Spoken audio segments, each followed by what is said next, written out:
Nothing. I always like to watch. See how we're doing. Well, I don't know if it's. I'm waiting for that to go around. Mm-hmm. In theory. Hey. There we are. Okay. I think this is the part where we're usually confused about whether we're actually live or not, but I think this time we're going to be live. Hey, it says we're live. It does. I think that's a pretty good indicator. It is. We're finally getting it down a little bit. Okay. Mm-hmm. So this is the new portion of the time when we just chat because we're waiting for people to gather. Technically, it's less new because this is like the third time we've done it. I always forget about it, though, until it's time to do it, and then so it feels new to me every time. Okay.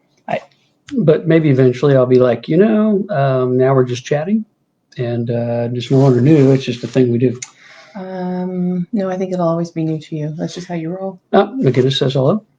Hey, Aaron McGinnis. Hello. And because I'm just behind the times, we do want to say happy birthday to our friend Tish. She's not currently on yet, but I forgot to say that. So say it out there. Don't say it. Hi, Tish. Happy birthday. It'll be immortalized on camera, video, whatever that looks like to Facebook. How's our lighting, McGinnis?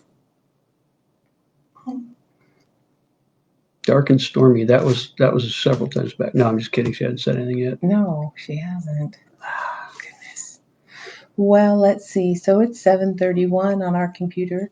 We'll probably start here in about another 10 or so seconds. I would like to take a few moments just briefly to give a shout out to the Topeka Public Library's 150th anniversary year, which they got some grant money, and this year they've been doing some summer reading challenges, and I was able to successfully read them. Hi, Janine. Oh. So great to see you. Happy Cousin Day. Happy Cousin Day to you. That's exciting. So glad you could join us. Yeah.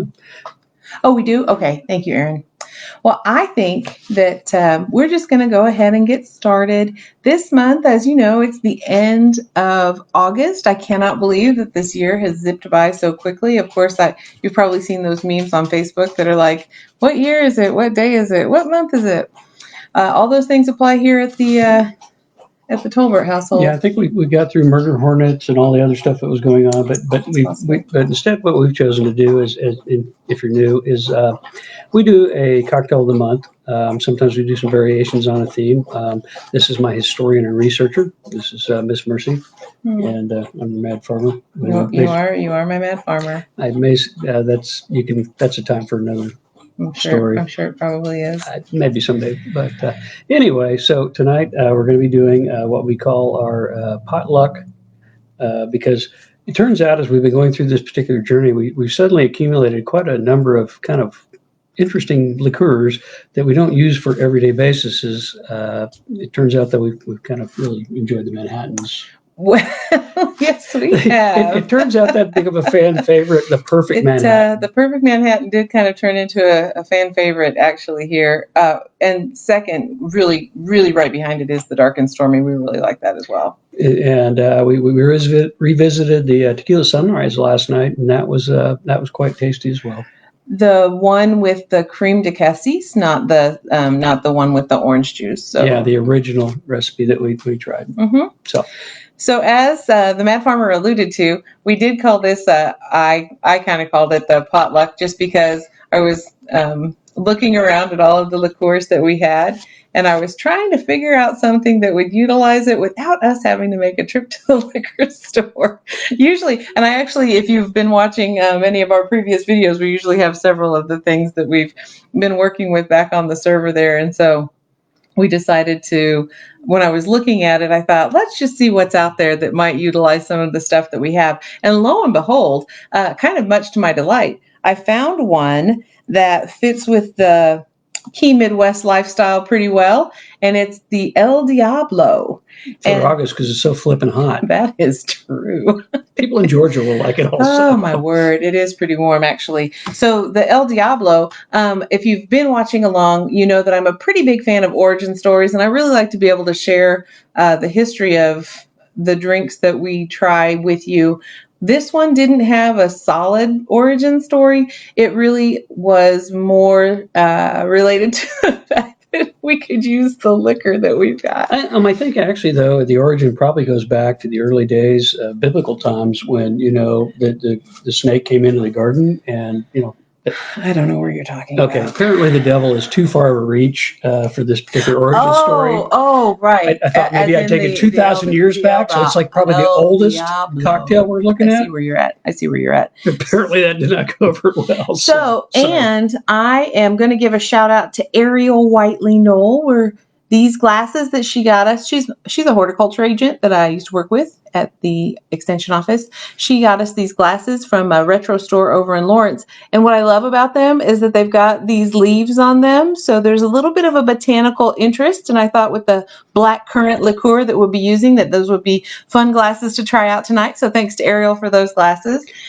And we will say that one of the most fun aspects of this is that people have been giving us things like glasses and things that they think might help us out. Anytime you want to send booze, just go ahead and let me know, and we'll give you the address and you can drop that by. I'm actually more interested in the glasses. Well, you can bring glasses with it. All right. So this is a pretty easy assembly one. We've had the shakers are back on the server there tonight. We don't need these. These are a make in the glass. So the recipe that I'm going to be using tonight is from Imbibe magazine. And again, it's called the El Diablo. Depending on where you read about it, you may see it listed as the Mexican El Diablo. But it came out in Trader Vic's 1946 Book of Food and Drink, which was published in 1946. So Trader Vic, the reason that I thought it went with the Key Midwest lifestyle is because Trader Vic, of course, is a tiki guy, the tiki craze that happened around that time. So that's where it's going to come from as far as it goes. So we're just going to get right to it. We decided, as we like to try, we have two different ginger beers, which we have for the Dark and Stormy. We've got our Fever Tree ginger beer, and then we've got our Gosling's ginger beer, which with the black seal is always delicious. So with that, we are going to create some El Diablos. And so for you guys out there, this will be posted too, but it's going to have 1.5 ounces of reposado tequila, which we're just using what we had before, which is this Altos reposado. We really liked it, and I think in the last episode, Eric may have posted a link to a review of that particular tequila. And if I didn't, I will go back and do that. I think I did. Sure. And then we also have our. Okay. I was supposed to be channeling Vanna White. Go ahead. And passing along. I'm sorry. Okay. The creme de cassis, our black currant liqueur that we are using this evening. It's lovely. It's from the region of Dijon in France. And then. And I apologize to Vanessa White. I clearly am not as cute as she is, and haven't done that for as many years. She's very good at turning letters. It's okay. I think she just touches them now. I don't know. My grandparents watched that religiously every night. So did my house at 311 West 14th. Nobody currently lives there, so don't go to that address expecting anything. That is correct. Fresh lime juice, which I have here in the form of limes. So with that, we will get our creation underway. I'm kind of excited to try it because I'm not completely sure how I think the ginger beer is going to taste, if I'm honest. With the tequila and the black currant, I think it's just going to be a really interesting mix of flavors. So we'll get some ice going here. If you have not tried any of our previous month's cocktails, you can, I do think, go to Tiny Sustainable Life and check them out, see what we've got going on there. I believe they were current. We were having some website problems a while back. I think I've got that all updated and straightened out. And so you should be good to go. And all the recipes and some pictures and things like that are up. All right. So we're going to start with our tequila, 1.5 ounces of that. And we got these jiggers online.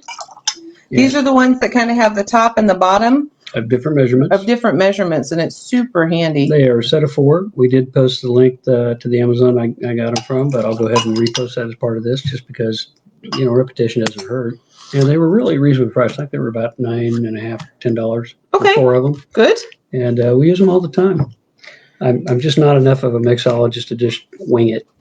All right. I just can't quite get the 3/4 ounce versus the 1.25. Just very seems full, like very full. So that's going to be 1/2 ounce of that creme de cassis with the lovely flavor and smell. And I would encourage you, if you are going to do it, to buy some of this. Try to find something that is really solid in the black currant and doesn't have a whole lot of extra artificial flavorings. We are not. We were really big on the natural flavorings. And we were really disappointed to learn that our favorite ginger beer has high fructose corn syrup in it. Very sad. So sad. It's and super it has like sad. 95 carbs. Okay, that's maybe exaggeration, but it's a lot. 48, I think. Yeah, for those people on keto, dark and stormy is not your friend. That's really not. Mocktails with club soda and maybe just a pass something in front of it. There you go. Very sad. Yeah. Oh, was there actually a measurement for the lime, or you're just okay? See, we're learning together. Well, she's not. She did the research, but all right. So then we get that half an ounce. Gail Walker, did she miss the first hymn? I think you might be confused about which service you're attending. You did miss the first hymn. I'm sorry, but you got here right in the middle of the sermon. Okay. So there you go. You're doing good. Good to have you. All right. So we just, so for those of you who just maybe joined us, we are making the El Diablo. We've added our tequila, our creme de cassis, and I am adding the lime juice. And then we will top it off with some ginger beer. And we're going to make a little bit of each with the ginger beer so that Eric and I can try it. We do like to taste test, and then, we try to bring some value for value to you. Some of our favorite podcasts or follow that model. If you're not familiar with that, it's like, if you like it, you send them something. Usually they like money, cards, comments, all that's nice. And drink recommendations. Drink recommendations. You can literally just drop us a line on the website or a comment. It'd be fantastic. Or leave a comment on Facebook. One of the things that we have talked about doing as a possibility is moving into, instead of just the ones that we've chosen for these months, is to do some that have been recommended by you guys as you're listening. If you come up with something and you want us to try, it's not going to be like a fear factor or anything like that. But if you have I hope not. But if you have some cocktails. I am going to absolutely veto any drinks that include live cockroaches or anything that might have been on that show. Okay. I only saw a couple episodes, but it never looked fun. No. So I'm not drinking live cockroaches. No. Okay, so that is going to be one. Vulcan Mind Pro, please. Oh, hello, Mark. Oh, hello, Mark. And then we've got this one. I'll do. I will have to look up that one. I'm not sure if I can get the Klingon version of the liqueur. I'll have to go back and check that episode, see which liqueur they use for the Vulcan Mind Probe. All right. I think that is pretty good. Do we need a stirrer? Yep, I'll be right back. I did forget a stirrer. Okay. I'm getting better, though. She is getting better. So she forgot the one thing to stir with, and so she left me to your tender mercies to drone on while she goes apparently looking to forge a stir stick. We don't actually have the portable forge set up right now. It's something I'm interested in learning, but probably going to be a few years before we actually can forge the implements for our drinks. Oh, she came back with a pre-forged spoon. Yes. Okay, these can be used, really found at any thrift store, any big box store, some of the smaller places. What do you got going on over here? Uh-oh. Oh, our supper is baked, but it'll be okay.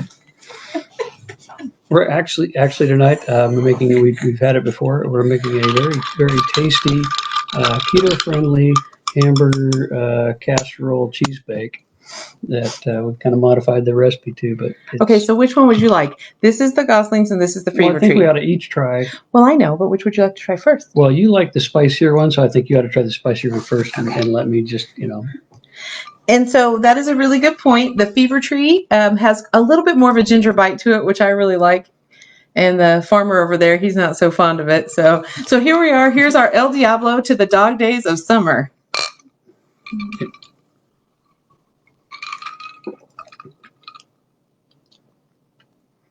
It's actually pretty sweet. She looks pensive here. Well, only because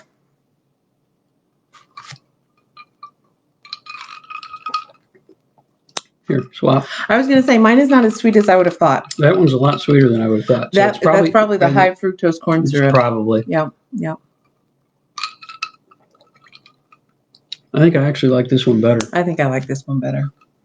Wow. Okay, another expectation of palate differences, I guess. That is crazy. Let me try Yeah, because typically she likes the spicier ones, but to me Well, that cuts the sweet in let it. me. Yes, I suspect that's true. Let me stir it again. Yeah, I think the regular The Goslings. yeah, the Gosling's Mhm. rum I think actually complements the sweetness of the blackberry. It's ginger beer, actually. Oh well, maybe I should throw some rum in it and see if that. So, Next week, tune in to see what happens when we do that. I stirred them again. The black currant has a really lovely flavor. It's Yeah, just, that's it's a definitely really that's stirred better. okay. Okay. Oh, well, maybe I should try it again.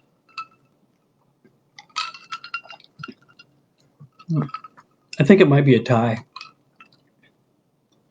No, I like the Goslings better. Do you? Not a tie. Okay, well then I just to be contrary and because my palate's different, I like the Yeah. Fever Tree. So the thing that we noticed, part of the reason that I chose this was because of the tequila and the creme de cassis again together. But in the tequila sunrise, the layers of flavor, it really is lovely. The reposado really gives a nice layer to the black currant flavor. And then you top it with a little bit of club soda. And so it's really nice. The ginger beer adds another layer to this. And it's almost, I think, almost too busy because you don't really get the flavor of the reposado so much. Wow, that is a much deeper analysis than I would have been possible to make with my limited palate scope. It's impressive. So, mixologists, if you need a sidekick taster with some who's well spoken with a good vocabulary, I think we have probably somebody who's up for the job. Now she only works part time, That's true. but this is the kind of job I think you could get into. Well, maybe. Okay, so on that note, Yes. Thank you so much for joining us, and we'll check out that Vulcan Mind Probe. I'll make a note of that and see if I can do a little research on it. I don't know if it's going to be in this dimension, but all right. I'm pretty sure it probably comes out of New Orleans or someplace. Sure. Could have come out of the K-State bar scene in the 80s. Vulcan, making a note. Mind Probe. Mm-hmm. All right. And as always, thanks so much for joining us. Drink Happy responsible. Well, we got to decide. Oh. So we kind of been working on that. We can't decide if we want to say happy cocktailing first or drink responsibly first. Probably happy cocktailing. Do you think? Yeah, because the drink responsibly is like, then if you're going to be happy cocktailing, make sure you drink responsibly. All right. So happy cocktailing and drink responsibly. Thanks so much for joining us. Bye-bye. Bye. Vulcan Mind Probe. Yeah, I'm pretty sure it's a